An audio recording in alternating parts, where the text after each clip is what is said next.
പത്തനംതിട്ട പീഡനക്കേസിൽ അറസ്റ്റിലായവരുടെ എണ്ണം 52ആയി. പത്തനംതിട്ട, ഇലവുംതിട്ട, പന്തളം, മലയാലപ്പുഴ സ്റ്റേഷനുകളിൽ രജിസ്റ്റർ ചെയ്ത കേസുകളിലെ പ്രതികളാണ് അറസ്റ്റിലായത്. വിദേശത്തുള്ള പ്രതികളെ അറസ്റ്റ് ചെയ്യുന്നതിനായുള്ള നടപടികളും പോലീസ് ആരംഭിച്ചു. അതിജീവിതം നൽകിയ മൊഴിയുടെ അടിസ്ഥാനത്തിൽ 60 പേരാണ് പ്രതിപട്ടികയിലുള്ളത്. ഇതിൽ 52 പേരെ പോലീസ് അറസ്റ്റ് ചെയ്തു. പത്തനംതിട്ട, പന്തളം, ഇലവുംതിട്ട, മലയാലപ്പുഴ എന്നീ സ്റ്റേഷനുകളിലാണ് കേസുകൾ രജിസ്റ്റർ ചെയ്തിരിക്കുന്നത്. 31 കേസുകളാണ് ഇവിടങ്ങളിലായി രജിസ്റ്റർ ചെയ്തിരിക്കുന്നത്. ഇലവുംതിട്ട സ്റ്റേഷനിൽ രജിസ്റ്റർ ചെയ്ത കേസുകളിൽ 25 പ്രതികളാണ് ഉള്ളത്. ഇതിൽ 19 പേരെയും അറസ്റ്റ് ചെയ്തു.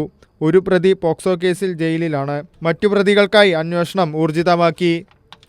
പത്തനംതിട്ട സ്റ്റേഷനിലെടുത്ത 11 കേസുകളിൽ 2 പേർ ഒഴികെ എല്ലാ പ്രതികളെയും അറസ്റ്റ് ചെയ്തിട്ടുണ്ട്. 2 പ്രതികൾ വിദേശത്തായതിനാൽ ലുക്കൌട്ട് നോട്ടീസ് ഇറക്കാനാണ് പോലീസ് തീരുമാനം. ഇനി പിടികൂടാനുള്ളത് 7 പ്രതികളാണ്. ഇവരെക്കുറിച്ച് വിവരം ലഭിച്ചതായി അന്വേഷണ സംഘം പറഞ്ഞു. വരും ദിവസങ്ങളിൽ അന്വേഷണം പൂർത്തിയാക്കി റിപ്പോർട്ട് സമർപ്പിക്കാനാണ് അന്വേഷണ സംഘത്തിന്റെ തീരുമാനം. കൈരളി ന്യൂസ്, പത്തനംതിട്ട.